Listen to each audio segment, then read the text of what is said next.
Amis du sport, bonsoir, merci de nous suivre. Votre émission Retour à l'écran reçoit ce soir Madame Soubega Lucie Nikiema, ancienne internationale de volleyball. Lucie Nikiema, bonsoir. Bonsoir, Monsieur Daba. Première question, qui est Lucie Nikiema? Je m'appelle Lucie Soubega, je suis née Nikiema. Et je suis née en le 6 juillet 1961 à Koudougou. Et je suis mariée, mère de 3 enfants. Votre parcours professionnel, vous avez travaillé à la fonction publique? Non. Non, je n'ai pas travaillé à la fonction publique. J'ai travaillé une fois comme comptable dans un cabinet, une autre fois comme chef de service financier au niveau de la CITEC, une fois comme gestionnaire de la librairie Diakfa à Bobo, une fois comme gestionnaire d'un service de transport à Ouaga, et maintenant, depuis 1996, nous avons créé notre propre école qui était vraiment un projet de vie, et c'est dans cet univers-là que j'évolue depuis 1997. On va rentrer dans le vif du sujet. Alors, Lucie Nikiema, comment vous êtes arrivée au sport et plus précisément au volleyball? Bon, disons qu'en réalité, on est sportif chez nous. Tous mes frères étaient sportifs, c'était des footballeurs. J'ai commencé par faire le football. J'ai fait partie de cette équipe qu'on appelait les quoi de, je ne me rappelle plus, les fléchettes ou je ne sais pas, de l'équipe de Dapoya. Et puis, quand j'ai su qu'il y avait un sport dédié aux femmes, bon, je me suis engagée tout de suite. Voilà, et au lycée municipal où je recevais mes cours, c'est comme ça que j'ai rencontré mon premier entraîneur, Monsieur Zongo Augustin, qui nous a amenés à former, en tout cas, notre première équipe de volley. Alors, voilà. Ça n'a pas été du tout facile, puisque vous n'avez pas commencé dès l'école primaire, non, c'est au secondaire. C'est au secondaire. En ce moment, les fondamentaux sont plus difficiles à assimiler. Mais il faut dire que nous avions quelqu'un qui était très déterminé. Notre prof était très pédagogue et très déterminé. Et tous les soirs, il nous retenait pour pouvoir nous amener à acquérir ces notions-là. Et c'est vraiment, en tout cas, je lui rends hommage. Il y a longtemps que je ne l'ai pas vu. Bah, s'il me voit, en tout cas, je lui fais un coucou. Avec votre établissement, le lycée municipal, oui, c'est ça, de Ouagadougou, et vous avez sans doute vécu intensément l'UCBF. Comment ça se passait? Eh ben, ça se passait, on se retrouvait avec tout le monde, et en réalité, généralement, le lycée municipal à l'époque était très fort et on remportait la majorité, en tout cas des compétitions à ce niveau. À l'époque, l'UCBF avait voilà, une très belle animation, et c'est vrai que les compétitions étaient animées et régulières. Voilà. Contrairement à aujourd'hui. Bah oui, bon, les choses changent. Okay. Alors, donc vous êtes au lycée municipal, grande volleyeuse. Alors, vous signez votre première licence en 1978 et vous signez dans la Maison des Jeunes et de la Culture, voilà, la MJCO, qui était vraiment une formation respectée de la place. Voilà, tout à fait. Alors donc, je pense que nous avons été recrutés, on va dire ça, par notre entraîneur qui est là, Salif, entraîneur et compagnon, on va dire, voilà, et Salif, voilà, qui était, japonais, hein, voilà, qui était doué pour repérer ce qu'il fallait repérer. Et alors, du coup, quand on quittait l'école, on continuait directement à la MJCO pour aller faire les entraînements, et que nous, en tout cas, nous faisions les entraînements jusqu'au-delà de 20 heures. Parfois, à 22 heures, on était encore sur le terrain en train de nous entraîner. Et de toute façon, quand c'est pas acquis, on ne bouge pas. Hein. C'était une vraie histoire de passion. Paspanga, la Maison des Jeunes, je crois savoir là-bas, c'est Bilbalgo. Alors, c'est pas une petite distance. C'était à pied ou bien à vélo? Au début, à vélo. C'était à vélo. Et puis bon, par la suite, on me déposait et il y avait toujours un charmant monsieur qui me raccompagnait à moto. Ah bon? Voilà. Et c'était qui? Ah bon, bah... Oui, bah... un ami. Ou une charmante demoiselle. Ah bon, d'accord. Voilà. Alors, bref, avec la Maison des Jeunes et de la Culture, la MJCO, oui, vous avez régné en tout cas sur le volleyball féminin au Burkina Faso. Racontez-nous un peu, ça n'a pas été du tout facile? Et vous vous rappelez aussi sans doute de quelques camarades? Bien sûr. Oui, tout à fait. Bon, déjà, il faut dire que on a eu la chance de tomber sur des gens qui étaient passionnés, qui avaient envie de donner le meilleur d'eux-mêmes. Je parle de Salif, je parle de Yoba Etienne, je parle des Lompo, je parle des Théodore, toute cette équipe d'encadrement-là qui voulait absolument faire de nous des Amazones. Et c'est vrai que l'ambiance était telle que le jour où on ne pouvait pas venir s'entraîner, on était triste. Mais c'est vrai que comme toute activité, toute œuvre, eh bien, il fallait se donner à fond, il fallait se donner sans compter. Et bon, on a régné, mais parfois on a été aussi détrôné par les bobolaises. Oui, j'allais en venir. Voilà. Mais à Ouaga, vos camarades de lutte sur le terrain, c'était lesquels par exemple? Il y avait Lasmo. Ah non, Fanta Guiré, c'était Bobo. Ah, Bobo Dioulasso. Voilà. Mais vous aviez les Berthe Nabiuré, c'est ça? Ça, c'est la maison des jeunes. Je parle de la maison des jeunes. Voilà, donc on avait Berthe Nabiuré, Berthe Ilboudo, Maria Ouaré, Apolline Toé, et Françoise Yewenou, Bernadette Yewenou, et on avait aussi Catherine Ouedraogo qui était avec nous, et puis on avait Gisèle Rwamba qui a joué avec nous, elle fait partie d'ailleurs même des premières, voilà, et puis on avait encore Toé Albertine, et la sœur de Fidèle Toé, voilà, et on avait sa sœur aussi Toé Martine, je crois. Elles étaient nombreuses. Elles étaient deux. Oui. Voilà, et puis on avait une équipe soudée. Kando Véronique, Madame Poda actuellement. C'était une équipe soudée? C'était une équipe soudée, voilà. Alors, vous l'avez d'ailleurs dit un peu, hein, votre principal adversaire, c'était du côté de Bobo Dioulasso, les Bobolaises qui vous donnaient vraiment... Luce Fran de Bobo Dioulasso. Il y a un petit commentaire? Bon, les matchs, les championnats. C'était les plus beaux championnats qui nous ont été donnés de voir. Hein. Quand on rencontrait Bobo, je crois que tout Ouagadougou se déployait sur le terrain. Ouais. Ceux qui savaient ce que c'était que le volleyball, quand on rencontrait Bobo, tout Ouagadougou se déployait sur le terrain. Et avec justement l'Usfran de Bobo, c'est généralement jusqu'à 5-7. Et on se distance souvent de vraiment pas grand-chose. Hein. Et bon... Nous, on était un peu plus fortes. Même quand on perdait, on ne pleurait pas. Mais elle, quand elle perdait, elle pleurait. Hein, parce qu'elle venait avec la rage de nous vaincre. Et bon, le jour où elle n'arrive pas à nous vaincre, bon, c'était les larmes, quoi. Voilà. Et les autres clubs? Il y avait quel club? Il y avait l'ASMO. Oui. Il y avait le VCB d'abord, oui, qui est devenu ASA. Voilà, donc... il y avait ces clubs-là, si mes souvenirs sont exacts, je ne me rappelle plus d'autres clubs. Parce que nous, on a connu principalement la Maison des Jeunes, et puis l'ASMO, puis l'ASA. Puis l'ASA, oui, voilà. L'ASA qui est venu un peu après, voilà, parce que là, c'est venu après. À Bobo Dioulasso, je pense que vous avez parlé de l'Isfran. Voilà. Il y avait 2 ou 3 clubs, pas plus. Voilà, et puis Bobo, et puis Banfora, quoi. Oui, Banfora est venu avec notre temps. Hein, c'est voilà, quand Touré est parti à Banfora et moi à Toussiana, on a monté cette équipe de Banfora. Okay. En dehors donc du championnat et des coupes, il y avait d'autres compétitions? Oui, au plan national, des rencontres amicales? Ah si, des coupes. On avait les Russes qui nous donnaient des coupes, qui nous mettaient tous les ans une coupe en jeu. On avait la SICA qui nous donnait une coupe en jeu.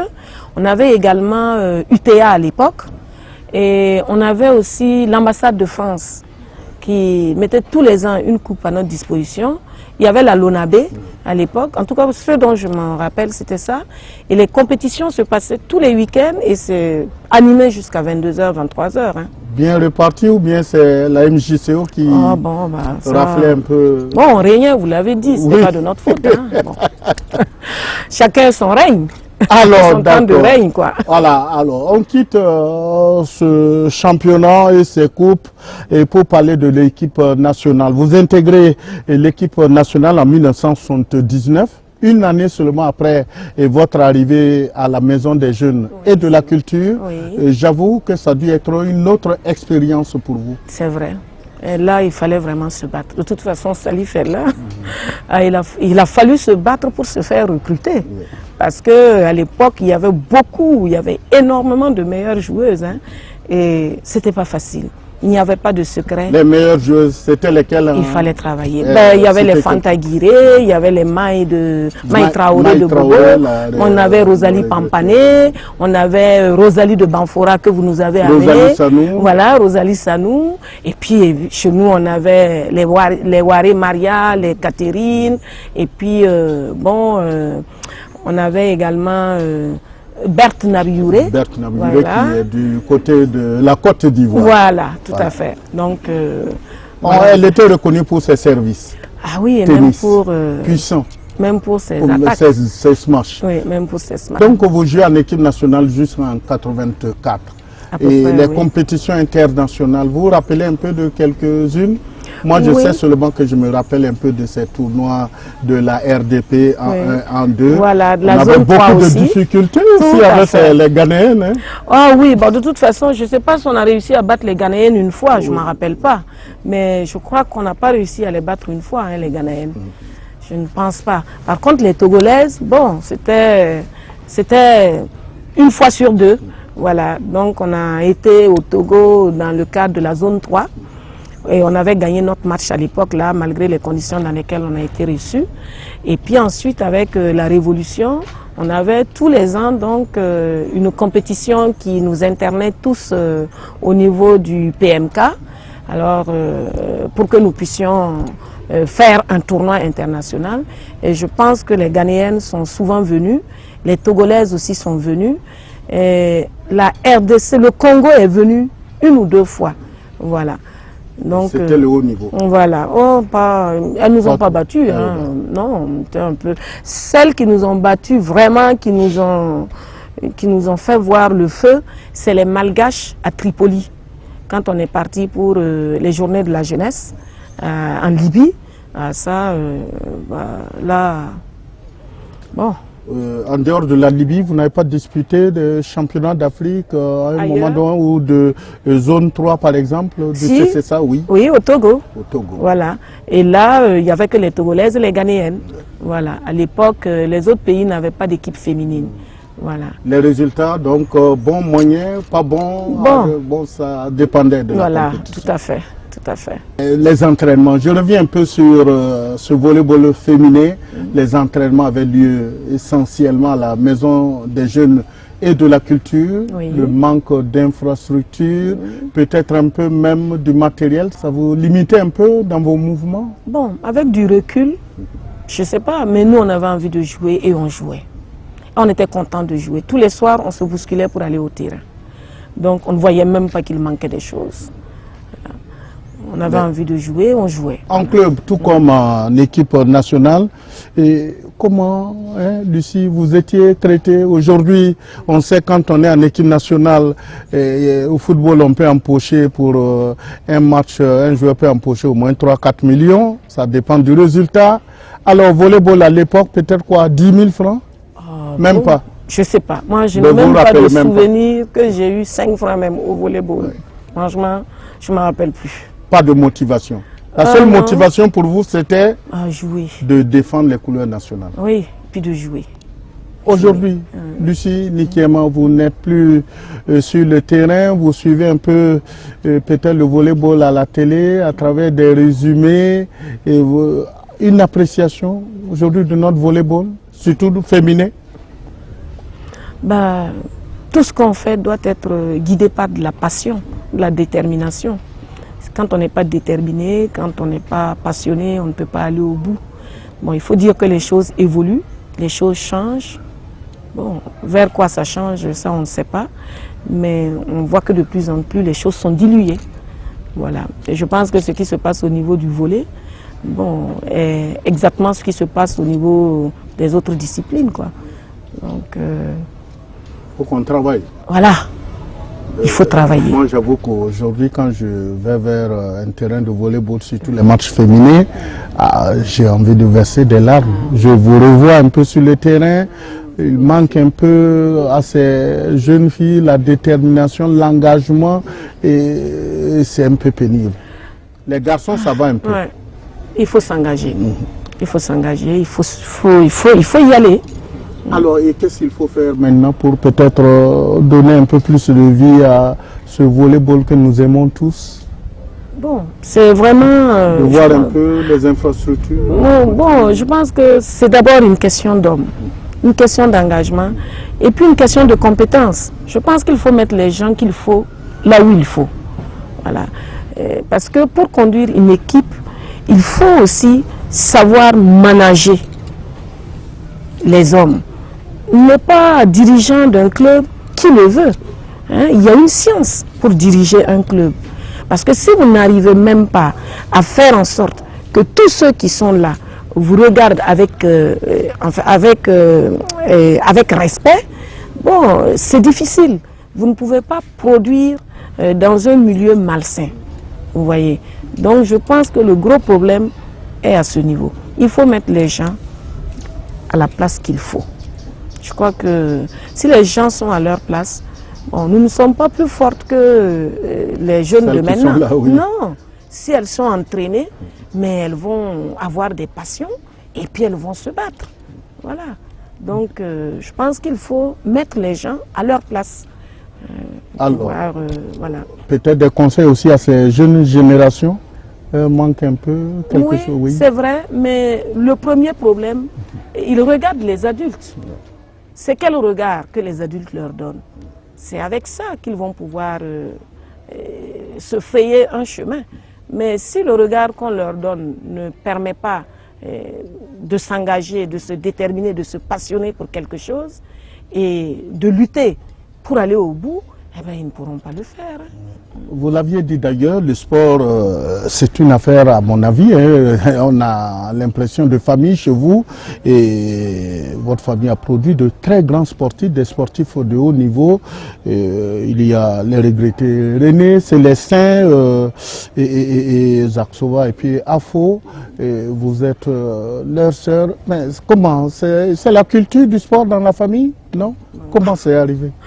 J'avoue que je ne sais pas, mais déjà, je voudrais dire que, bon, je m'incline sur leur mémoire parce que c'est des gens qui ont beaucoup donné, en tout cas, du point de vue du sport. Aujourd'hui, ils ne sont plus là, c'est vrai que ce n'est pas facile, mais je ne sais pas pourquoi tout le monde était sportif. En tout cas, c'était... c'est de famille. Voilà, c'est de famille. Voilà, c'est tout ce que je peux dire. Et vous aussi, vous fondez une famille de sport. Et votre mari, Jean-Marie, un volleyeur. Oui. On dit qu'ils se ressemblent, s'assemblent, c'est ça? Bon, je ne sais pas. Mais en tout cas, on s'est retrouvés là-bas. Oui. On s'est retrouvés au volley. Ouais. Voilà, et depuis, on est ensemble. Lucie Nikiema, votre carrière, quelle est la joueuse qui vous a le plus marqué par son talent? Fanta Guiré. Fanta Guiré c'est vrai, elle m'a beaucoup marqué, Fanta Guiré. Elle était très complète. Ce sont nos aînés, c'est une attaquante, elle m'a beaucoup marqué. Est-ce que à un moment donné, on a reconnu vos efforts, tout ce que vous avez fait sur le terrain? Je veux parler d'une quelconque décoration par l'État. Ah oui, vous avez été déjà décoré? Pas moi, ah. mais d'autres joueuses. Ouais. Donc c'est nous, c'est le club des anciens. Voilà, je sais qu'il y a 2 ou 3 qui ont reçu des décorations. Donc comme on ne peut pas décorer tout le monde, voilà, donc c'est le club, c'est nous. Voilà, donc bon, c'est bien déjà que ça ait pu se faire. Okay. Alors aujourd'hui vous êtes chef d'établissement, les cours privés La Source, début difficile mais au finish vous réalisez en tout cas ce projet de rêve. Je rappelle que nous sommes au sein de cet établissement, vous nous avez accueillis ici, oui. Et c'est toute une histoire. Oui, c'est toute une histoire parce que c'est vrai que étant petite, mon père disait toujours que les métiers les plus valorisants pour l'homme, c'est l'éducation et la santé. Et c'est vrai qu'en grandissant, certainement baigné aussi dans ce milieu-là, avec Aimé qui disait toujours que ceux qui ont compris un brin de vérité et qui ont vu un rayon de lumière doivent se faire un devoir historique de le répandre et de le diffuser partout. C'est vraiment tout naturellement que je me suis portée sur la création d'un établissement parce que j'ai pensé que c'est par là aussi que nous pouvons imprimer une partie de tout ce que nous avons reçu et de ce que nous pouvons donner.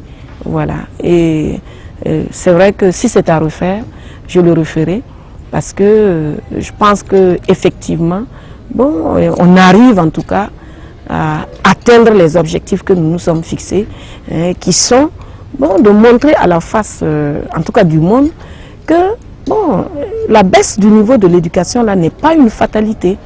On peut maintenir le niveau de l'éducation si on se donne les moyens de le faire. Et au niveau de la source, en tout cas, nous essayons de nous donner les moyens pour maintenir le niveau de l'éducation à un niveau acceptable. Alors, quelle va être la place du sport dans cet établissement pour une ancienne internationale? Ouais. On voit déjà un plateau de l'autre côté. Tout à fait. Est-ce que à l'arrivée, ça va être aussi, le sport va occuper une place de choix? Bon, c'est mon souhait, oui. C'est mon rêve. Mais bon, j'arrive à un âge où peut-être que, bon, c'est vrai, il faut peut-être, bon, se ménager un peu. Mais mon souhait, c'est que ceux qui vont reprendre la source puissent faire en sorte qu'en tout cas des tournois de volleyball se réalisent un jour à l'intérieur de la source. Ou de handball, pourquoi pas? Parce que le sport, c'est l'ami de la bonne santé. Le sport, c'est tout simplement l'ami de la vie. Sans sport, on ne peut pas vivre correctement. Voilà. Lucie Nikiema, merci. Merci, monsieur Lama. Je rappelle que notre invitée était Lucie Nikiema, Madame Soubega, on l'appelle Madame Soubega, Lucie Nikiema, ancienne internationale de volleyball. Alors, merci de nous avoir suivis. Vive le sport.